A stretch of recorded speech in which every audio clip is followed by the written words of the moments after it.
ब्याज दरों के माहौल में गारंटीड रिटर्न देने वाले जो फिक्स्ड इनकम निवेश के ऑप्शंस होते हैं, इनमें आपकी रणनीति क्या होनी चाहिए?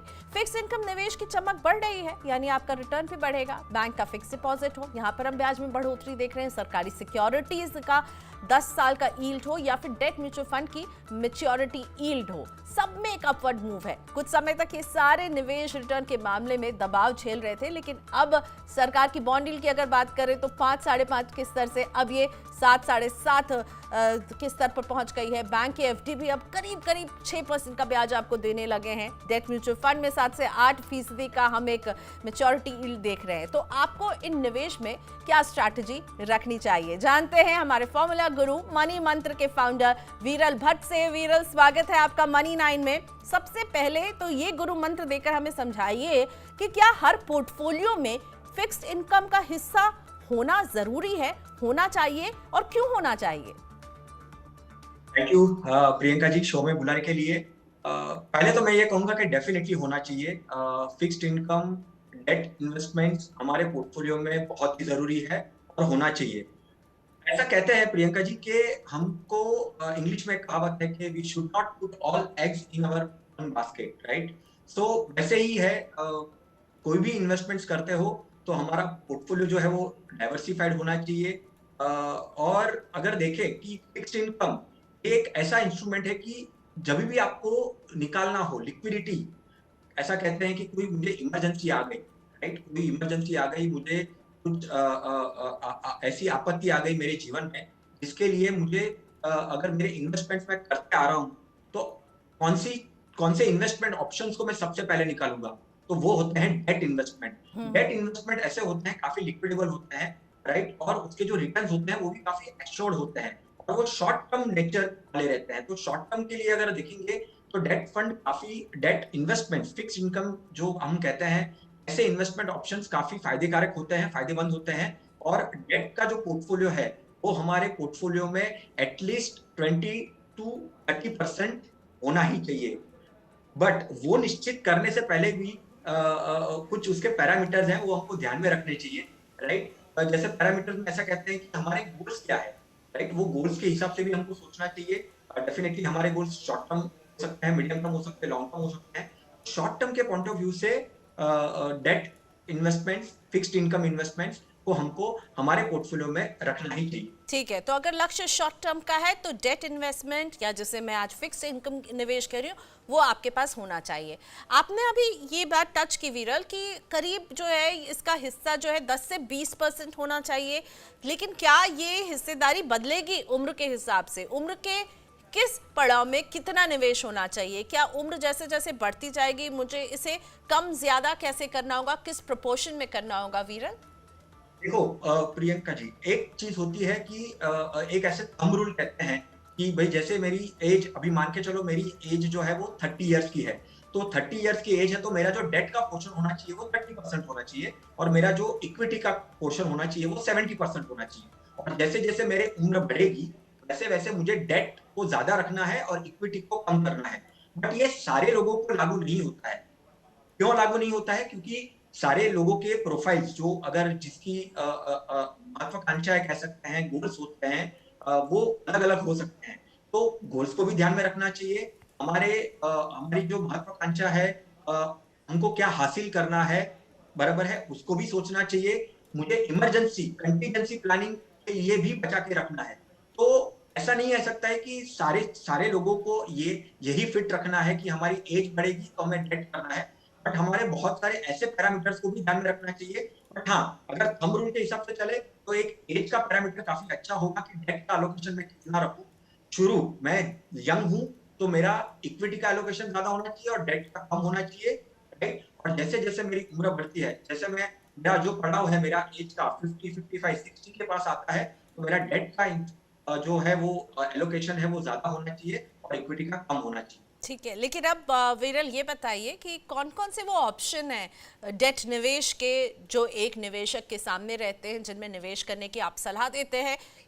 एक गुरु मंत्र तो आपने ये दिया कि आपको देखना होगा अपना इन्वेस्टमेंट का टाइम ड्यूरेशन, तो टाइम ड्यूरेशन के हिसाब से बताइए कितने ऑप्शंस हैं और क्या है सबसे अच्छा ऑप्शन? ड्यूरेशन के हिसाब से देखें तो डेट भी इतना डाइवर्सिफाइड और वर्सिटाइल है, वही कैटेगरी के अंदर आप शुरू कर सकते हैं फिक्स डिपॉजिट, जो सारे लोगों को पता है, रिकरिंग डिपॉजिट वो भी बहुत सारे लोगों को पता है। काफी कुछ सालों से एनसीडीज, नॉन कन्वर्टेबल डिबेंचर्स हो गए, बॉन्ड्स हो गए, गवर्नमेंट की स्कीम्स हो गई, म्यूचुअल फंड्स हो गए और गारंटेड इंश्योरेंस प्लान हो गए।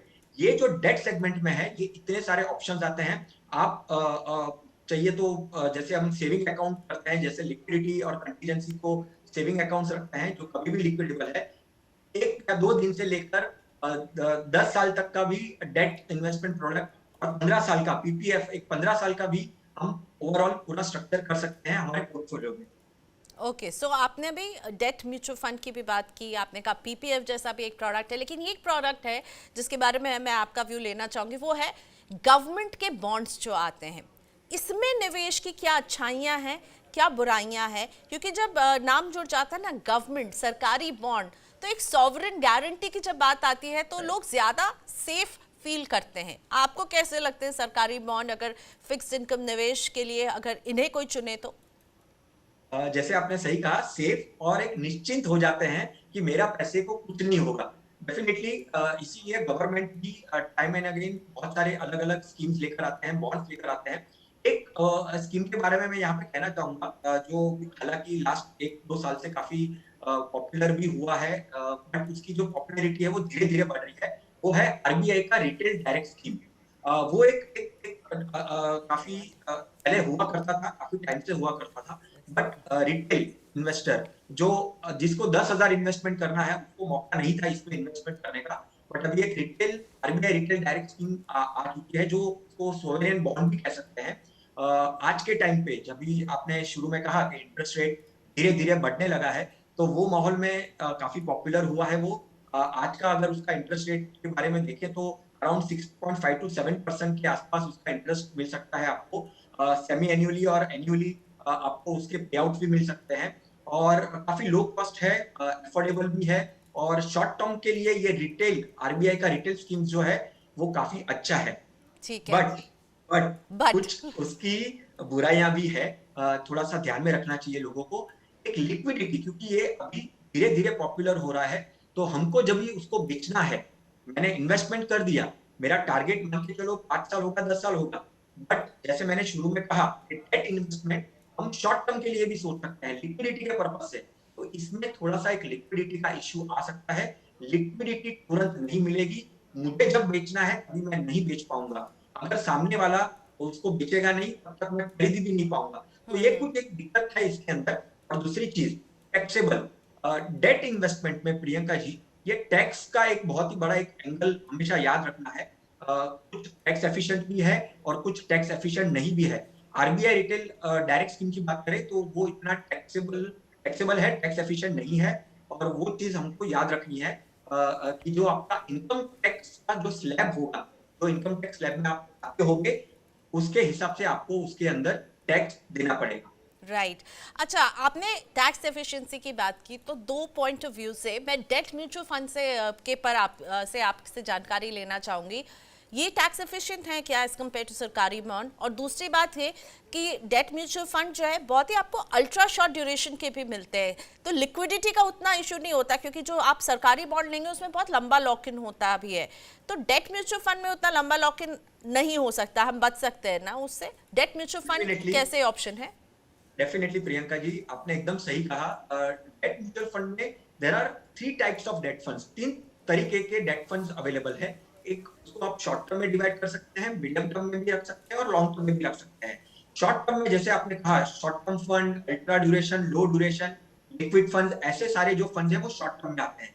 फिर एक मीडियम टर्म करके भी एक कैटेगरी आती है डेट, जो मीडियम टर्म, मान के चलो आप 1 से 3 साल के बीच में आपको अगर इन्वेस्टमेंट करना है डेट इन्वेस्टमेंट में, तो आप डेट म्यूचुअल फंड्स में, मीडियम टर्म फंड्स में आप इन्वेस्ट कर सकते हैं। और एक तीसरा हो गया लॉन्ग टर्म, थोड़ा सा अगर आप रिस्क ले सकते हैं, आप रिटर्न्स को थोड़ा ज्यादा बढ़ावा देना है, तो लॉन्ग टर्म, इसमें क्रेडिट फंड्स आते हैं, कॉर्पोरेट बॉन्ड फंड्स आते हैं, ऐसे वाले हैं जो लॉन्ग टर्म, जिसकी अवधि, जिसका ड्यूरेशन आप 3 से 5 साल, 10 साल भी आप रख सकते हैं। और रही बात उसके टैक्स एफिशिएंट की, डेफिनेटली डेट म्यूचुअल फंड में सबसे बेहतर एक बात जो है वो है इंडेक्सेशन। 3 साल के बाद अगर आप उसको निकालते हो तो आपको इंडेक्सेशन का बेनिफिट मिलता है, इन्फ्लेशन का भी बेनिफिट मिलता है और आपका जो रिटर्न है वो उसको बढ़ाने का बहुत ही अच्छा मौका आपको डेट म्यूचुअल फंड में मिल सकता है।